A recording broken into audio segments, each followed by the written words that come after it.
Years with FDA.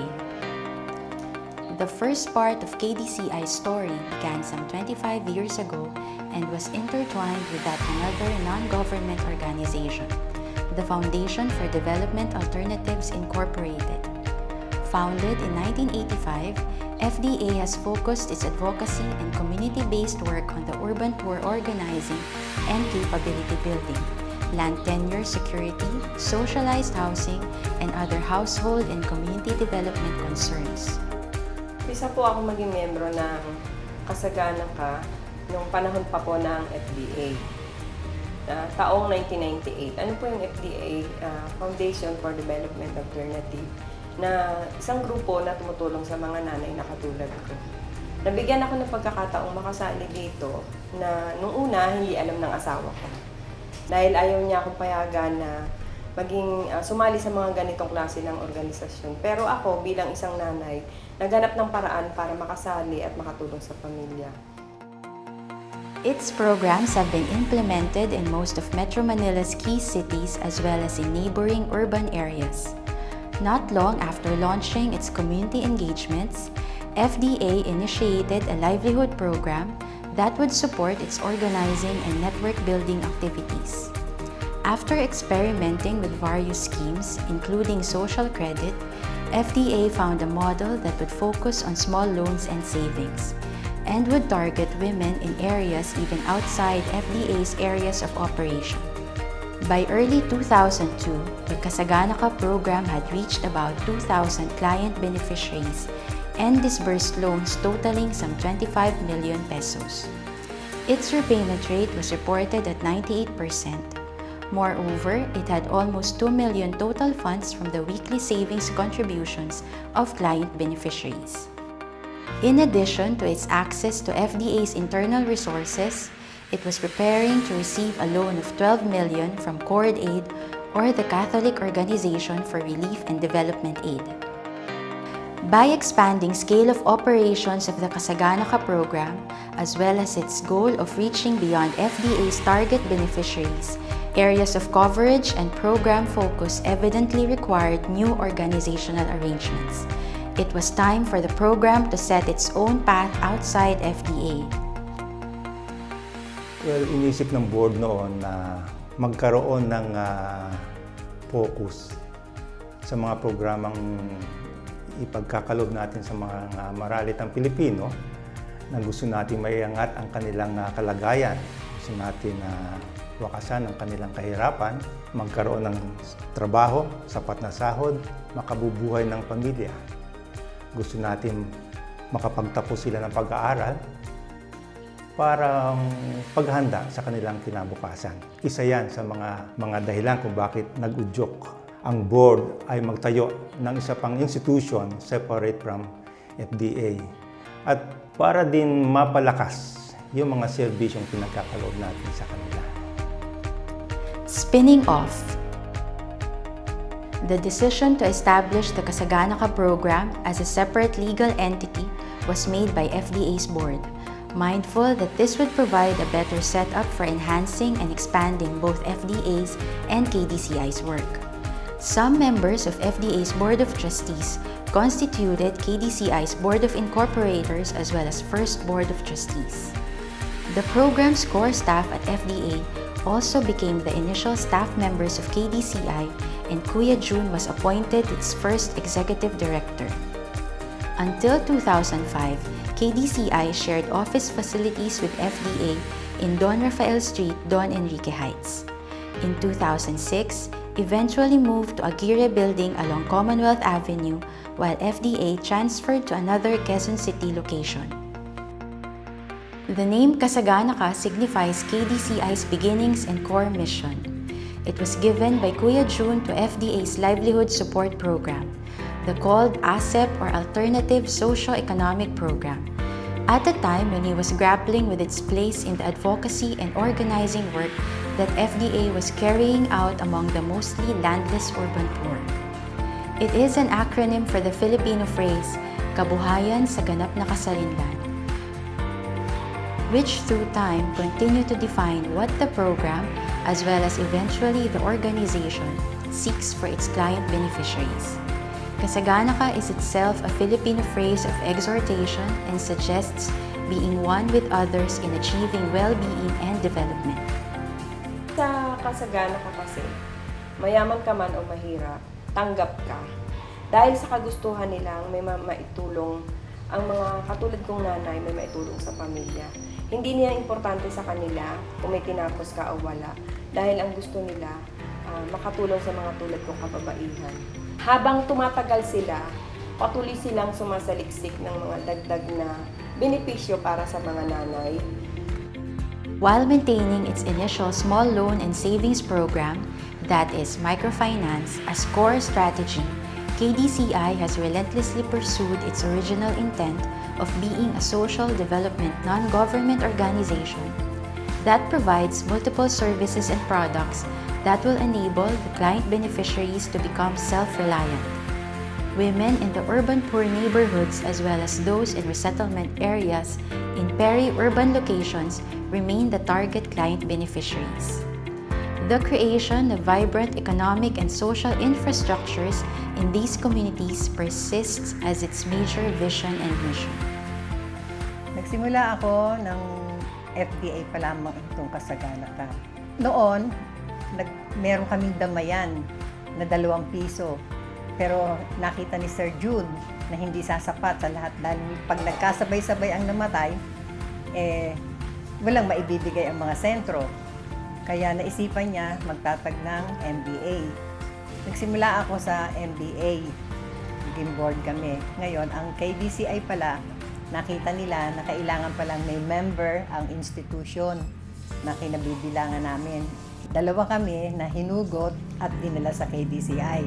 Yun ang pasimula na ako'y naging board. Sa pagiging KDCI board member, marami akong natutunan dahil sa mga programa na inilalatag, kailangan pagdesisyonan. May isang pagkakataon nga na sa dami ng programa, ang sabi ni Sir Nepo, baka naman sa dinami-dami ng programa na binibigay natin sa ating mga kliyente, beneficiary natin, sa halip na makatulong tayo, lalo silang maghirap. Ang sabi ko, Sir, lahat ho kami nangangarap magkaroon naman ng magandang bahay. Kaya okay ho yung kay bahay. Sa mga meeting ng board, marami kang matutuhan sa kanila. Palagay ko nga, nabuo naman ang pagkatao ko dahil nakasama ko sila. Kasi ibang level yung makasama ka ng mga ganung tao Iba yung kaalaman nila na nakuha ko. Minsan naiimbitahan ako para magsalita sa mga seminar na may kaugnayan sa Kasagana-Ka. Wala akong nakitang samahan o organisasyon o institusyon na gusto nilang makatulong talaga. Very caring, ibig ko sabihin. Marunong talagang magmalasakit sa mga miyembro. From its formal establishment in 2002 until 2016, KDCI has grown from a handful of staff and a few hundreds of clients to an organization that covers most of the northeastern and southern Metro Manila, as well as selected areas in the provinces of Bulacan, Rizal, Laguna, and Cavite. In addition to its head office, it maintains 30 strategically located field offices, generally within the vicinity of urban poor neighborhoods and resettlement communities, in which its socio-economic support and services are most needed. Strengthening KDCI's programs and services. An important aspect of KDCI's development these past years was the formation of its sister institutions, which took on the design and implementation of particular products and services for its stakeholders. Ang tema ng 17th year anniversary celebration ng KDCI ay quote-unquote, taas noong serbisyo sa taong ika-17. Bakit taas noo? I think nakita naman natin at narinig natin yung mula nung nag-umpisa ang KDCI sa panahon pa ng FDA hanggang ngayon. Marami na talagang naabot na milestones and successes ang organisasyon. Bilang isang dating MFI na ngayon ay nag-shift bilang isang social development non-government organization, pwede natin sabihin na hindi lang nagpatuloy, kundi lalo pang pinaigting ng KDCI ang pagpapahusay ng kanyang programa. And there are a lot of things we have done that everyone in Kasagana-Ka can be very proud of. At the same time, hindi rin natin hinihiwalay ang tagumpay ng KDCI sa tagumpay ng dalawang organisasyon na inanak niya, no? Yung Kasagana-Ka Mutual Benefit Association at yung Kasagana-Ka Credit and Savings Cooperative. Alam naman natin na isang pinagmamalaki nating lahat, halimbawa sa KMBA, yung kakayahan niyang makapagpatayo ng building, magiging bago nating tahanan lahat. And of course, ang K-Co-op, kahit 2 taon pa lang siya, pinapakita niya yung kahusayan ng kanyang pagkilos para magpatuloy ng pagsaserbisyo sa mga nanay.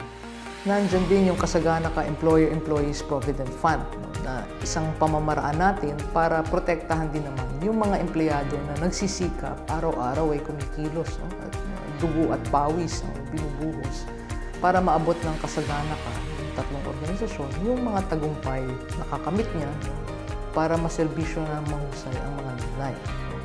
So all of those things are part of what we are celebrating on KDCI's 17th year. Pagdating naman sa mga programa, marami tayong ginawa mula last year hanggang ngayon na nagsubok na palawigin pa yung kayang gawin ng ating mga programa. Sa Livelihood and Enterprise Development Program, nag-pilot test na tayo ng Kasagana-Ka Superstore. And this is in partnership with Unilever. Pagdating naman sa education, training, information, mas masinsin ang ating ginagawang training interventions, hindi lamang para sa mga leader ng co-op, kundi pababa sa center chief at saka center officers. At ito ay bahagi ng pagtulong natin sa K-Co-op para sa patuloy na pagde-develop ng mga leader na dadating ang panahon ay siyang magpapatakbo ng K-Co-op. I think sa security, shelter, and safety, ito masasabi natin marami tayong visible attempts at innovation. Halimbawa, yung ating Disaster Risk and Reduction Management Program, mas ginawa nating nakatutok sa 7 satellite offices na laging nabibiktima ng sakuna, no? At least yung mga matataas at matitinding pagbaha. At nagtitrain tayo at nagtatayo ng mga tinatawag nating 3S cadets. Yung ganitong klaseng pagkilos ay isang attempt natin na mag-concentrate ng effort sa mga lugar na kung saan sa tingin natin ay higit na magiging epektibo ang ating pagkilos. Sa health and wellness naman, nag-intensify tayo ng efforts para i-localize, no, yung pag-deliver ng lab test at physical examination. So, halimbawa sa South, nag-pilot test na tayo na in-clinic services na ang ating ipoprovide. At dito, maswerte tayo kasi nakilala natin ang HMI Care, no? At sila ang ating naging katuwang para i-pilot test yung ganitong klaseng serbisyo pagdating sa health and wellness. And we're hoping that by 2020, we can do the same thing for the North so that yung mga nanay sa North at saka sa South pwede nang pumunta sa isang partner clinic natin anytime na kailangan nila. In the same vein, pagdating sa social protection program, ang thrust natin talaga is ibaba ang serbisyo kung nasaan nandun si nanay. Kaya pagdating sa ating partnership with the social security system, nakipag-negotiate tayo at pumayag sila na i-implement natin ang SSS Service on Wheels. And because of that, no, sa pakikipagtulungan ng ating mga counterparts sa K-Co-op, na serbisyohan natin mahigit 2,000 rin na nanay at kapamilya niya para sa SSS on Wheels. So all these things are just samples of what we tried to do in 2019 at bahagi ito ng effort natin na mas paigtingin yung pagkilos, pahusayin ang ating pag-i-implement para mas nararamdaman ni nanay sana, no, yung mga positibong pagbabago na dulot ng mga programa ng KDCI sa kanilang buhay. We are confident that in 2020, mas magiging mahusay pa lalo ang ating serbisyo para sa mga nanay natin. Lahat ng ginawa natin sa 2019 ay on one hand, pagpapatuloy ng mga programa ng KDCI. No? But on the other hand, meron ding pagsubok na gawing mas epektibo at mas ramdam ng mga nanay yung ating mga ginagawa. So in that sense, we are proud that we have kept to the path. Ika nga. Pero ako personally bilang bago sa KDCI, pwede kong masabi na yung 2019 is a breakout year for KDCI, for the management team, and everybody else who had been here before.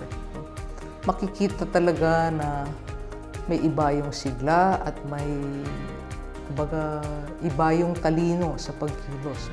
Ang bawat isa na bumubuo ng KDCI. At ang lahat ng yan ay bunga ng pagnanais mas makapagbigay ng magandang serbisyo sa mga nanay natin. Sila naman ang dahilan kung bakit tayo nandito lahat. Kaya pag sinabi naming taas noong serbisyo sa taong ika-17, galing yun sa puso. Happy 17th year anniversary sa KDCI. Mabuhay po kayo. God bless. Happy 17th year anniversary sa KDCI. Sana lumawig pa at tumagal ang KDCI. Alam ko na malaki ang magagawa nila para sa Kasagana-Ka members. Binabati ko ang ika-17 taong anibersaryo ng KDCI. Kasama sa aking pagbati ang mga bumubuo ng pamunuan ng institusyon, ang mga kawani, ang mga ibang organisasyon na sumusuporta sa KDCI, at ang mga benepisyaryo natin sapagkat dito naipapamalas natin ang patuloy na paglilingkod ayon sa kalooban ng Diyos.